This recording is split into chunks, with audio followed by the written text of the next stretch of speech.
ওই কাজ করতে গিয়ে যদি জটিলতা দেখা যায়, কোনো সমস্যার সম্মুখীন হয়ে যাও, রাসূলুল্লাহ বললেন ওই জটিল কাজটা আল্লাহ পাক সহজে পরিণত করে দেবেন। জোরে বলুন সুবহানাল্লাহ।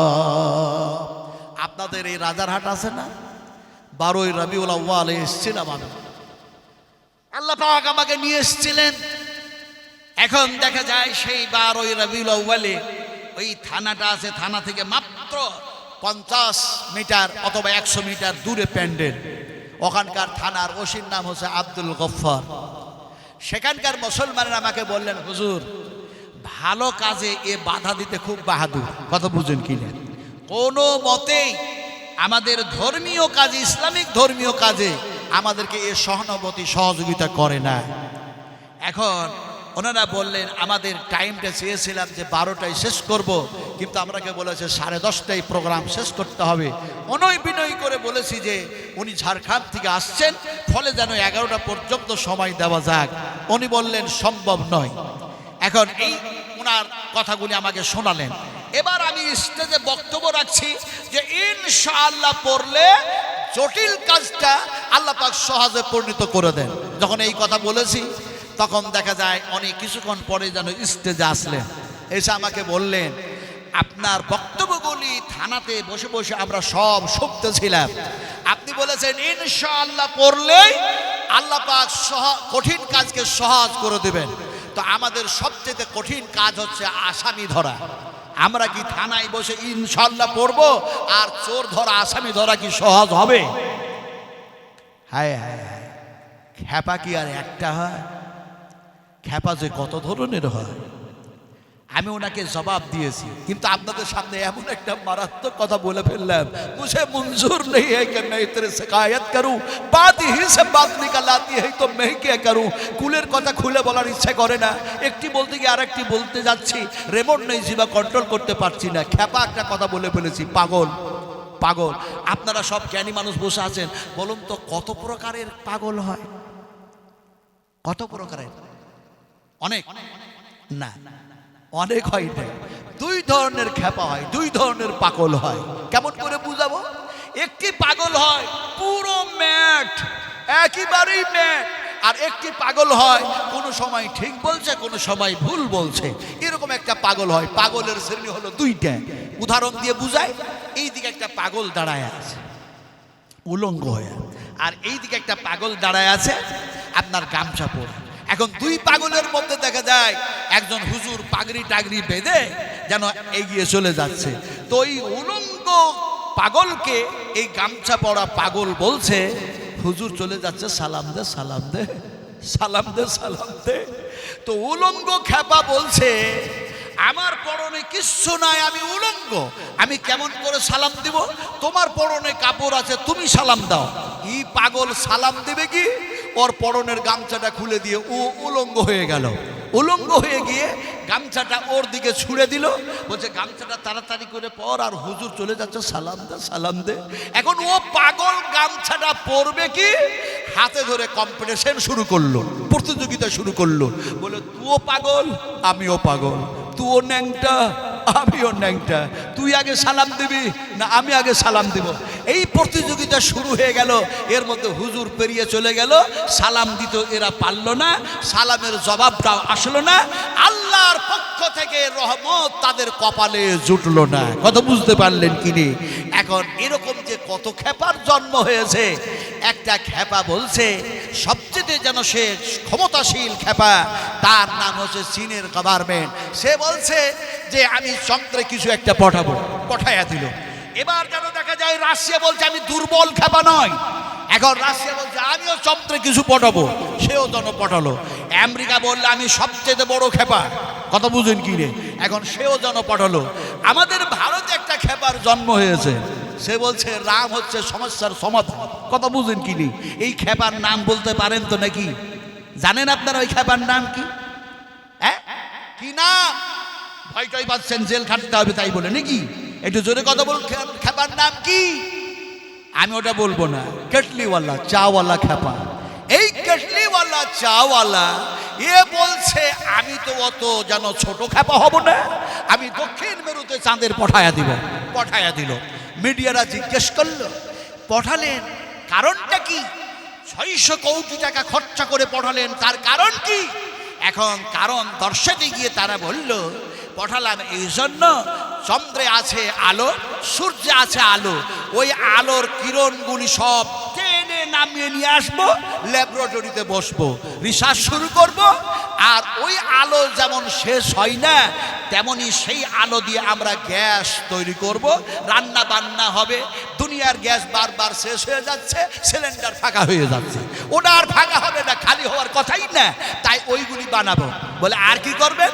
বলে চন্দ্রে আছে দেখা যায় এমনি করে যেন ভালো ভালো খনি পদার্থ, সেইগুলি নিয়ে আসবো, মোবাইলের ভালো ভালো দামি পার্টস তৈরি করব, নেট অনেক সময় ফেলিয়ার হয়, সবচেয়ে উঁচু জায়গায় সেগুলি আছে, নেট ভালো চলবে, গন্ডগোল হবে না, তাই পার্টস বানাবো। বলে আর কি জন্য পাঠালা?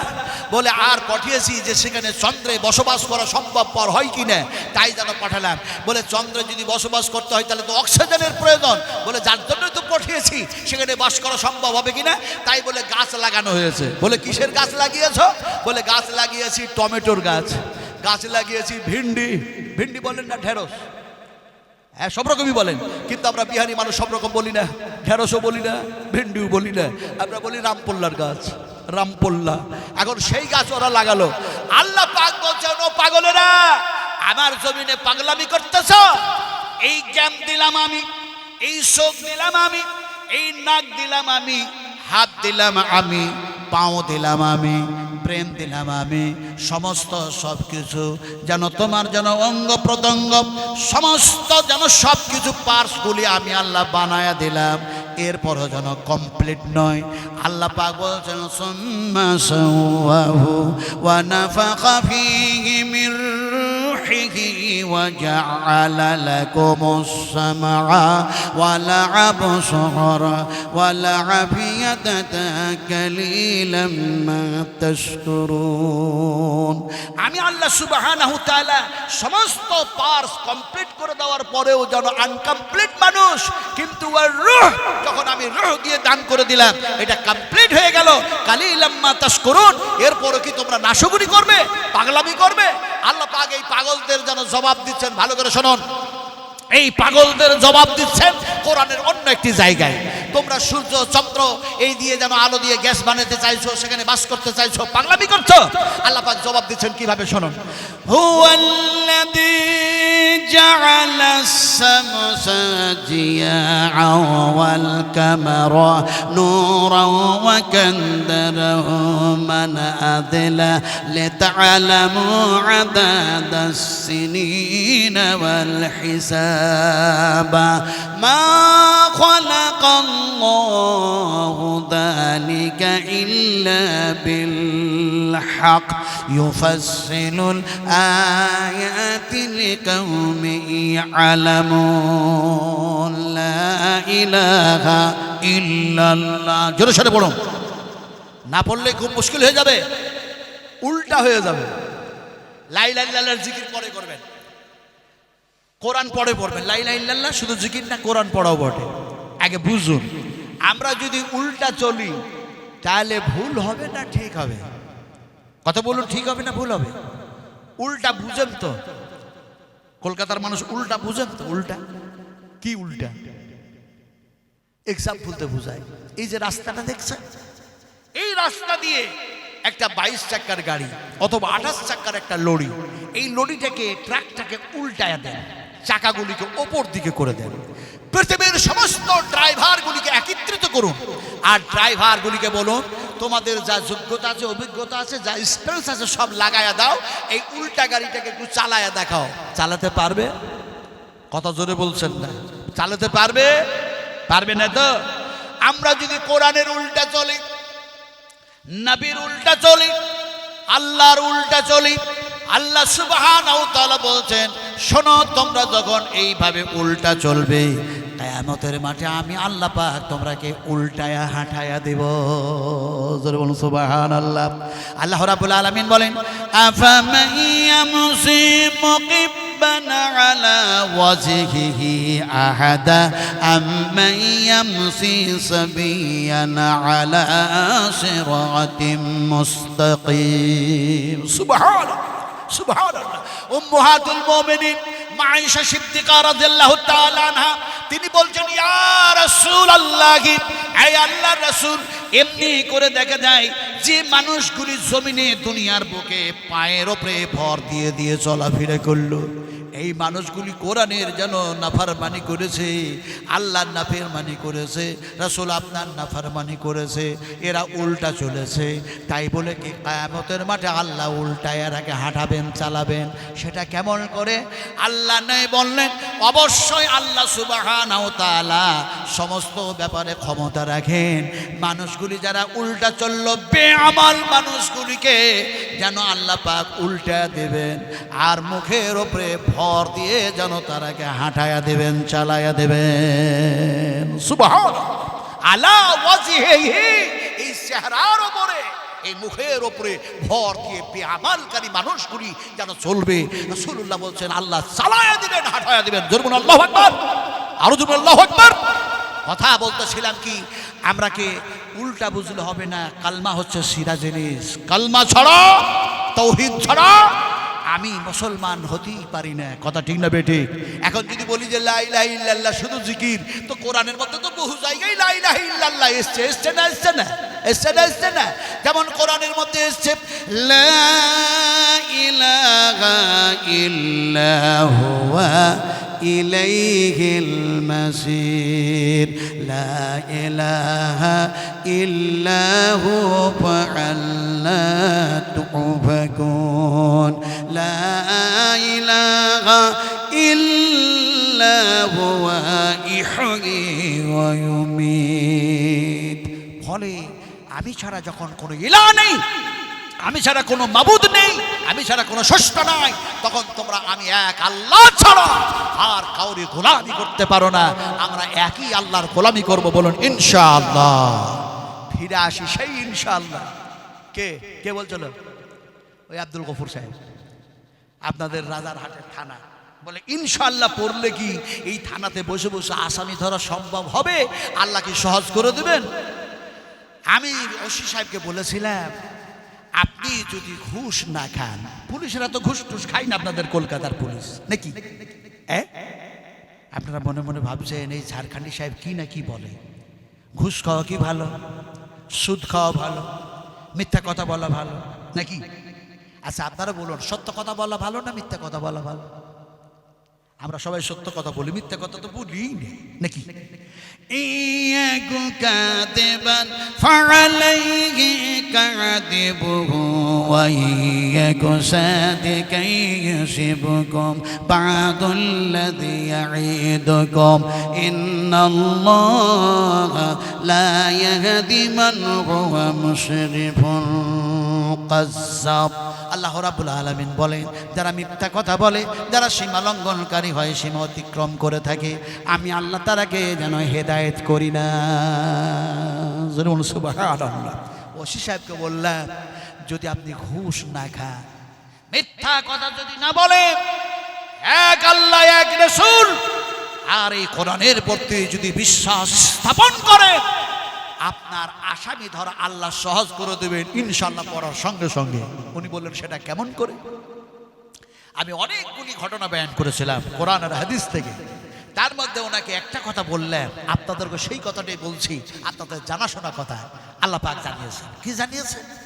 আল্লাহ রাব্বুল আলামিনের নবী বললেন, আল্লাহ কোরআনের মধ্যে বলেছেন, হযরত মূসা আলাইহিস সালাতু সালাম নামক যেন একজন পয়গম্বর ছিলেন। আল্লাহ সেই মুসার জামানায় মুসার যেন কওমের মধ্যে একটি মানুষ আর একটি মানুষকে হত্যা করলো, জবা করে দিল। এখন জবা করে দিয়েছে, কে জবা করলো, কে হত্যা করলো, আসামি ধরা যায় না, চিনা যায় না, বোঝা যায় না।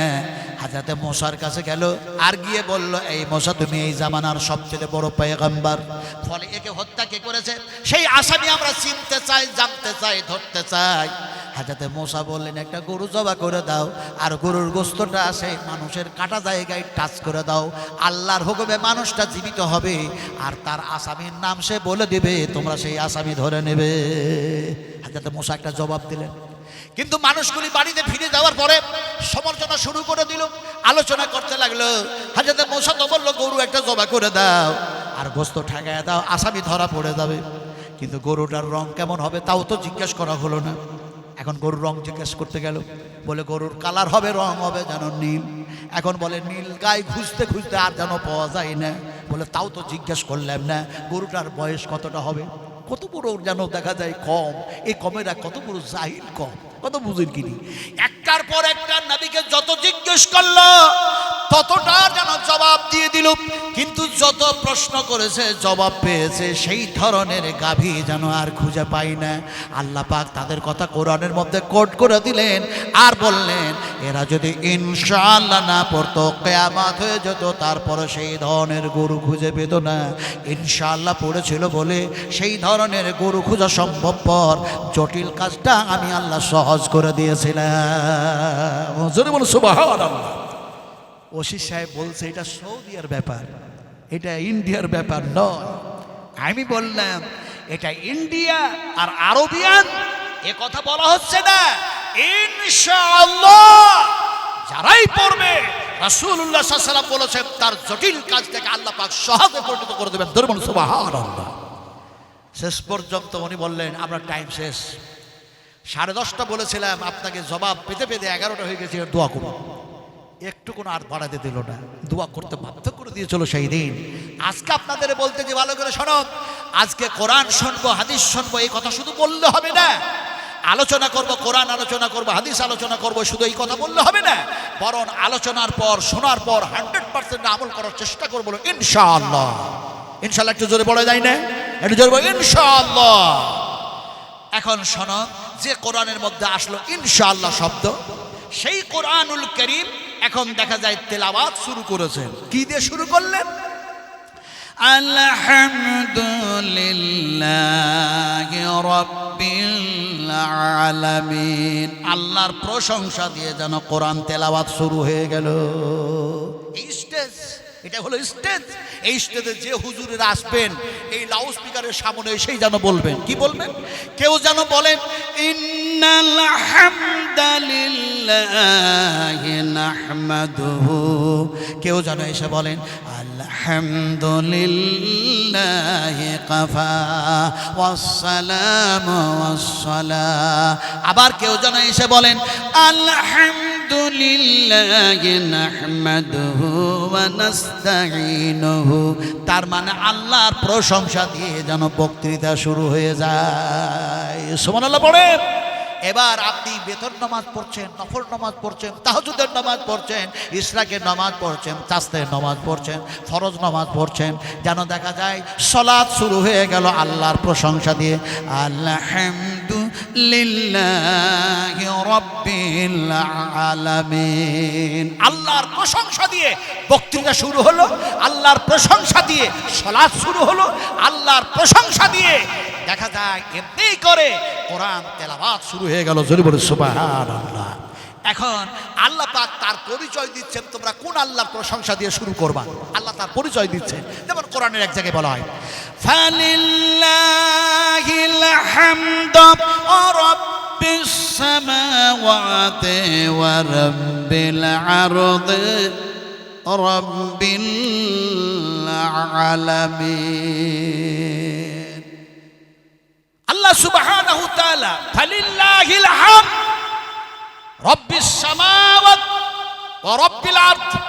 আপনাদেরকে এর আগে বলেছিলাম হুয়াল্লাযী জাআলাস শামসা জিয়াআন ওয়াল কামারা নূরান ওয়া কাদ্দারাহু মানাদিলা।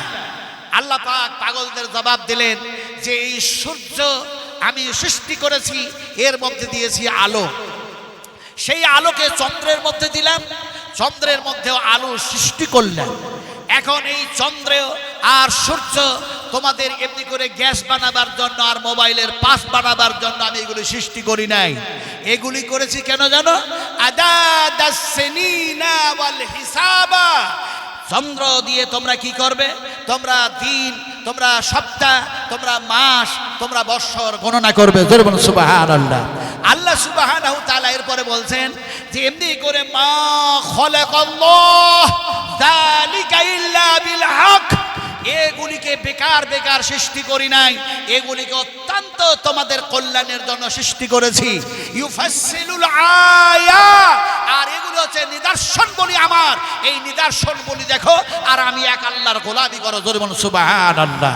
আমার ভাইরা, এখন আল্লাহ পাক বলছেন আমার পরিচয় দিচ্ছি, ভালো করে শোনো, কোন আল্লাহর তোমরা প্রশংসা করবে। ফালিল্লাহিল হামদ, আল্লাহ পাক বলেন সেই আল্লাহর তোমরা প্রশংসা করো, ওই আল্লাহর প্রশংসা করো, আমি আল্লাহর প্রশংসা করো যিনি হচ্ছেন রাব্বিস সামাওয়াত, আমি যেন আল্লাহ যেন আকাশের স্রষ্টা, আমি আকাশের মালিক। এখন মানুষের মনের মধ্যে তো শব্দ হতে পারে, আল্লাহ মানুষের মনের শব্দ দূর করার জন্য, কেমন মানুষের মনের মধ্যে শব্দ হয় বলে আল্লাহ যেন তার পরিচয় দিতে গিয়ে বলছে সেই আল্লাহর প্রশংসা করো যিনি আকাশের স্রষ্টা।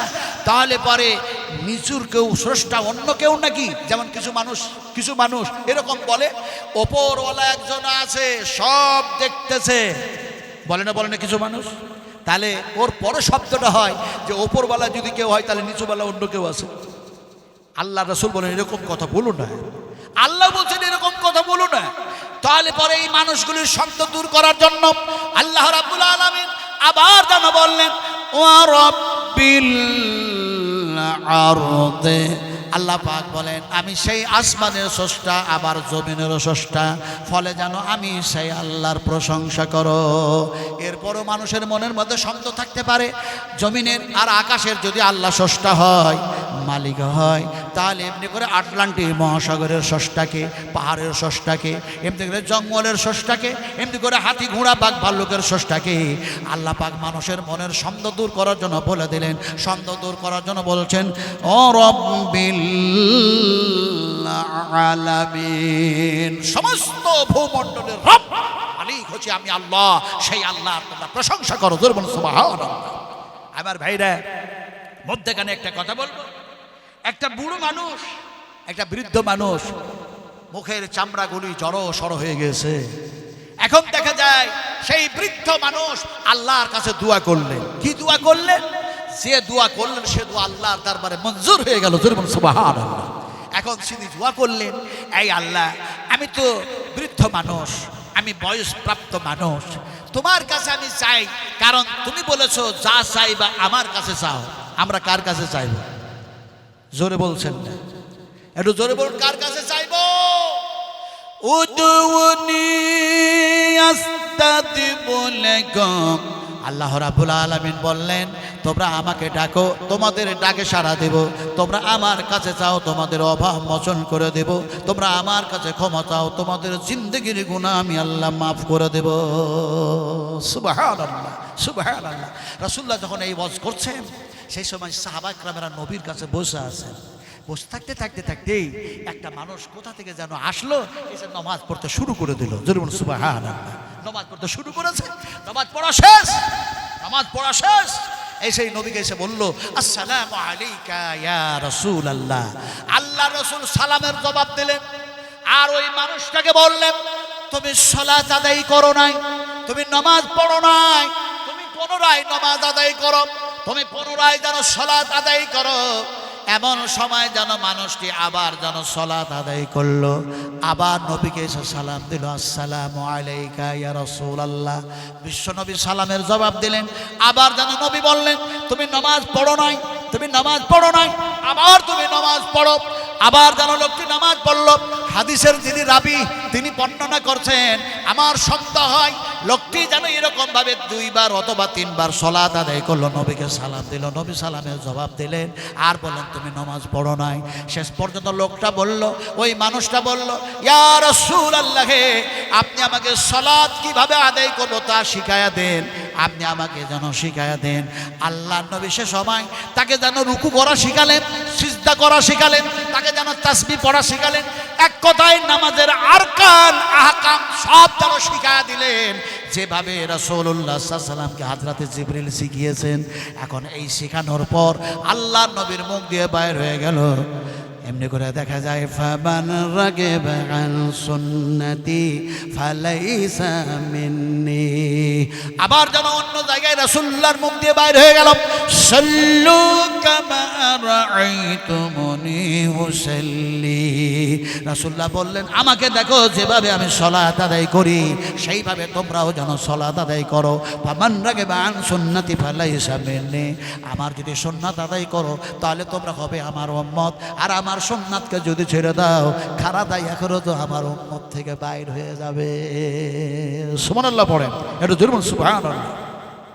সহি হাদিস বয়ান করছে, दुनिया में ऐसा कोई उलामा है ही नहीं, दुनिया में ऐसा कोई मुसद्दिद है ही नहीं कह दे कि हदीस ज़ईफ है, ये हदीस मौजू है, वल्लाहि सही के सिवा कुछ नहीं है। जुर्म सुभान अल्लाह। রাসূল আকরাম সাল্লাল্লাহু আলাইহি ওয়াসাল্লাম তিনি বক্তৃতা করছেন সাহাবায়ে কেরামদের সামনে।